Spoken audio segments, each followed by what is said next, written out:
Today we have a great guest, Tim Engelbracht. He is a good friend of mine and has some great experience to share. We'll start talking about the whole sales and marketing relationship and mindset and give some insight about how we can make that better. So Tim, tell me a little bit about you. Oh, hey, good morning, Catherine, and thank you for having me today. Yeah, so a little over 30 years sales experience, sales and client success experience, building, leading teams, and growing companies. I know that you've actually owned your own company, which is a Right. unique perspective. So not only have you been in the B2B space, you've had your own company, so you've had to look at the entire landscape of business. And then having the client success, which I've had experience in client success as well, is also a unique experience. It's kind of giving a good 360 view of the different components in the B2B space. Right. So I thought we could talk a little bit about the sales and marketing relationship. Why do you feel in some cases, because nothing's absolute, but in some cases, there are challenges between sales and marketing, which I think works to slow a company down. What are your thoughts on that? Well, it's vital that sales and marketing work together, and it starts at the top. Really, I think that everybody, running the show needs to understand the importance of how the two work together. They must work hand in hand. I think sometimes the difficulties or the challenges that arise are that they're kept siloed, and we've got some goals for marketing and we've got some goals for sales, but really their main goals should be the same. Their strategic goals should be the same, and they start to separate with tactical goals, but nonetheless they work together, and it's, to me, especially today, that's the only way it works. Have you witnessed organizations where it hasn't worked? And what are the ramifications from your experience? Well, the ultimate ramification, likely is less growth. I mean, the whole idea behind sales is to grow the company, right? And growth has two factors. One is adding net new business or net new logos. The other one is retaining the existing business, thus netting in growth. But some of the challenges that have come up is just, we've got our marketing objectives over here, and that's just to get some content out there on social media and just make sure people are aware of who we are. But really, that's an important strategy, but it's also extremely important to sales, because that's how sales gets their foot in the door for net new business. The days of simply relying on your friends and your whatever your industry is to buy from you are fading a bit, simply because people move around a lot these days, and so the importance of net new business is critical to the growth of a company, and sales and marketing working together is critical to obtaining net new business. Yeah, you mentioned, and rightly so, is that many times it has to come from the top down in terms of the teams working together. I also believe many times in an organization, sales and marketing might be working on different definitions of the same words or the same goals in terms of, a lead, how they work in the CRM, the opportunities, the buyer's journey, everything around that. I always think that it's like a language. Everyone has to have the same dictionary and vocabulary, and when they don't, that's a challenge too, because people are going off left and right. Yeah, so again, it goes back to what we said earlier about having common objectives from the top. Your example of marketing generating leads. I mean, that's a broad statement, right? And it's got to be defined really well. Simply, sometimes it's marketing considers somebody clicked because we sent something out. Somebody clicked on our website, and we know who that is, then that's a lead. It's potentially a lead, without question, but better definition. And I think some of the challenges that arise between sales and marketing when it comes to that particular item is marketing is like, hey, I'm providing you 17 leads a week.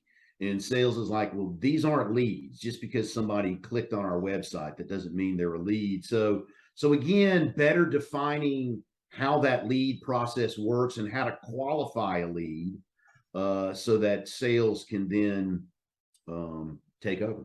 One of the things I wanted to share with you and those listening was this study I saw, very recent. It's from the Corporate Executive Board, and it said 77% of B2B purchasers won't speak to a salesperson until they've done their own research.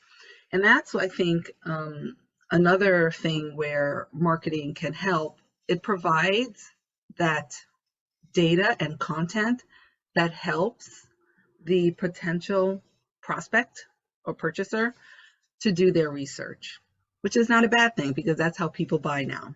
What are your thoughts on my whole thought process there? No, I think you're dead on with that. I mean, 77%, that sounds about right to me. I mean, really, again, sort of the days of people sitting around, waiting for the phone to ring so that they could be interrupted and gladly interrupted, by, some new person that they're going to meet and talk to. It doesn't really exist that way anymore. And back to your point about people want to do their own research. I mean, think about yourself. I'm certainly that way. I don't. And listen, I've been in sales, but I personally don't want to, be bombarded with sales folks, trying to convince me that I should go their way. I'd rather do my own research and kind of take it from there. And then there's a lot of outreach, as you well know. There's a lot of outreach where it's like, hey, if you're interested in talking a little more, let us know. That kind of thing. I think that the invitation to talk needs to happen needs to happen many times before the talk actually happens. Yeah. So I think you're dead on with that. And in the marketing content, the outbound, the outreach is critical in those areas. I remember back in the day, and I used to work in medical devices, and even before that, promotions were a big thing in terms of it was harder for people to get information. I mean, the internet, when I was working at this medical device company, was just starting out. And I remember even my boss at the time, he would still do meetings and not use PowerPoint. He would use that big projector or thing. Um, Right. The overhead projector. yeah, Right. the Yeah. overhead projector, the Mhm. mimeograph, and you had to, and back then you really had to push information to people, but hopefully, and use key sales terms like buy now and limited time and all Right. these things, and that was Right. really important. Now I think people, yes, if you're selling things that are B2C, if you're not selling in the B2C, that can still work. But in the B2B, it's more about education and content to do what exactly you were saying. As a consumer, you want to be able to do your own research. And so that information has to be there, and it has to be relevant, and it has to be something that matches what the sales and how the sales talks about that particular solution and service. So if you walked into a company and you were going to take care of sales, and there was a marketing team there and a marketing leader, how would you, and you noticed right away that there was some kind of friction, how would you maybe start that conversation to get them more rowing in the same direction? Well, I mean, it begins with just learning everything one possibly can about how things work right now. All right. And because something, even though there may be a bit of friction, as you mentioned, it doesn't mean everything's not working correctly. It just could mean some things need to be tweaked. So, it starts with learning as much as one possibly can about how each team operates, and then how they operate together, and talk about that. So again, be a sponge, absorb, find out how everything's working now. It's always the best way to go in before one starts dictating change. I like that. I like that a lot, actually, because when you go in to an organization, everybody has their own experience of things that have worked in the past, but getting a lay of the land, you're exactly right, to understand because sometimes you're right, it's just tweaking. And when I say language, sometimes it's getting people in a room and getting to an agreement that says, this is how we're going to define a prospect, this is how we're going to define a contact, this is how we're going to define nurturing, this is the part that marketing is going to work on in the front end, and then they're going to do help with the content that sales needs, and then help content that maybe once the client signs the contract, and then how the different handoffs are, and so on and so forth. So I love that, Tim. You're exactly right. I think it's all about listening first, understanding, and then I believe it's about laying down the tracks to make sure that everyone is going in the same direction and understands. Because I always think, I've had plenty of conversations with folks when I'll say a lead, and they're like, well, what's a lead? I want an opportunity. Oh, I meant an opportunity. Right. So it's just, I think it's so important. And I think that fixes a lot of problems, because Well, I and go let ahead. me add to that also a little bit. It's not a difficult process to learn what's going on, and understand basically what may need to be done. Again, it sort of goes back to some exposure over the years that I've had to our Lean Six Sigma folks, who are designed to get down, or whose jobs are to get to the root cause of situations and then improve them. And in the very simple mantra of asking why 5 times in situations will almost always get you to the root cause, and get you to the root cause in a tactful manner, so that we can openly discuss everything and improve and move forward. Yeah. Yeah. I mean, I think I've had a lot of great relationships with sales. I've had some that were a little challenging, and many times it had to do with our interpretation Sure. of how we should work together. And I think Mhm. one of the most important things that folks can do, I think, is to not make the other team the villain, right? Right. Because you can't have an organization where you're you have marketing thinking sales, or just don't know what to do with marketing, and sales thinking marketing has no idea what sales is, and so on. I think the better way to do is to see them as cogs in a wheel that have to kind of interlock. And if those cogs are misaligned, nothing's going to happen. But get them aligned, and then they'll just all fit, and things will happen. So that's good insight. So any last things that you want to share about you, Tim, that you're excited about, that you see exciting in the future of sales and marketing, and just in the future of Tim? Well, I mean, really, it goes back to what we've been discussing. In societally, we evolve as technology improves and evolves. And I'll go back to, folks aren't waiting around for the phone to ring, and so that they can talk to a stranger. I mean, even societally, I mean, I think about my own adult children. I like to talk to people, okay, but I can call one of my kids and they won't answer. It'll go directly to the voicemail. I can then text them and they'll respond immediately.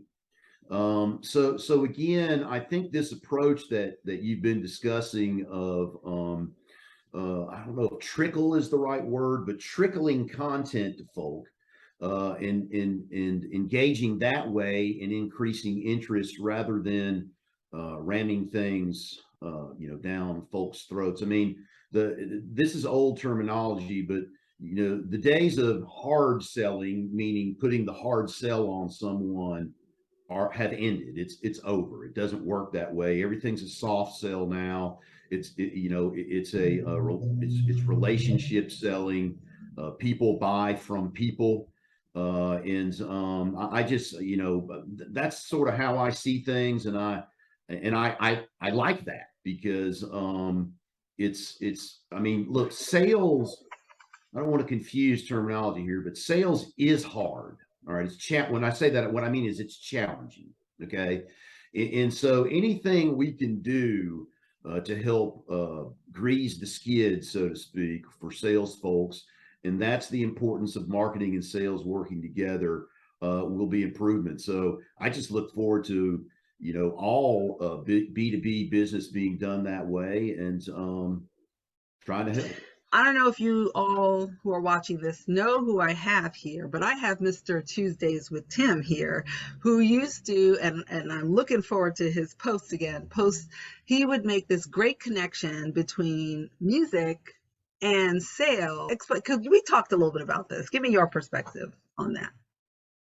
Well, it's not necessarily music and sales, it's music and life, right? Okay. So I guess that goes to your point about getting on to me about leaving, LinkedIn for business. And because I just first off, music is like, to me, music in general is sort of what brings us all together. I think it's something that can bring us all together societally. And but it just, most or all songs, leave an impression on me, make me think deeper about some item.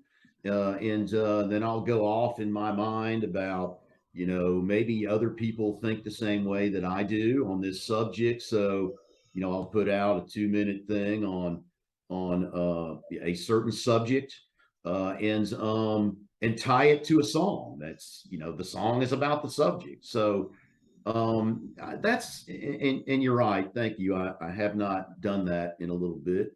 I should get back on it, and will get back on it. But nonetheless, that's sort of my thing. So music runs through my head all day long. And I mean, I could be in a meeting and someone can say something, and I'll immediately, in whatever they say are the exact lyrics or similar lyrics to a song that I know, and I'm like, and suddenly the song's in my head, right?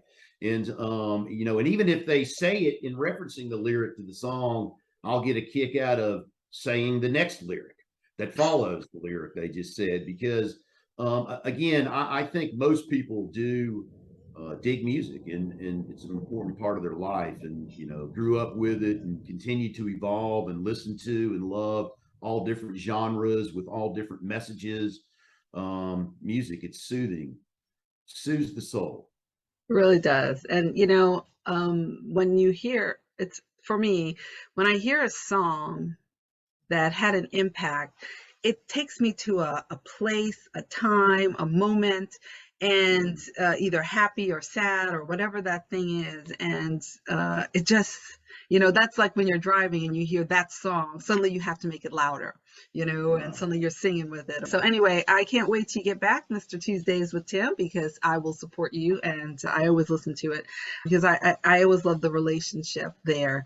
And, that kind of extra sharing of information gets people to know you and trust you. And I think that's where people can use LinkedIn on the sales side and marketing side to help people get a better sense of you, because I think that you said it earlier, people buy from people.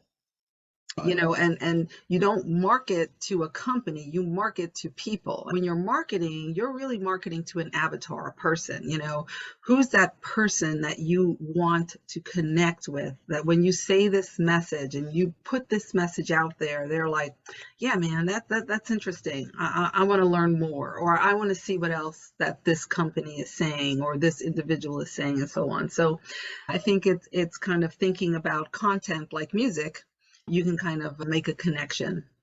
Yeah, no, that's great. There's a commonality there, right? Very often. I mean, obviously not with everyone, but with some people, it's going to strike a chord. No pun intended. And therefore, that makes you or me, whoever's doing that, more relatable to folks. And I'll offer this too.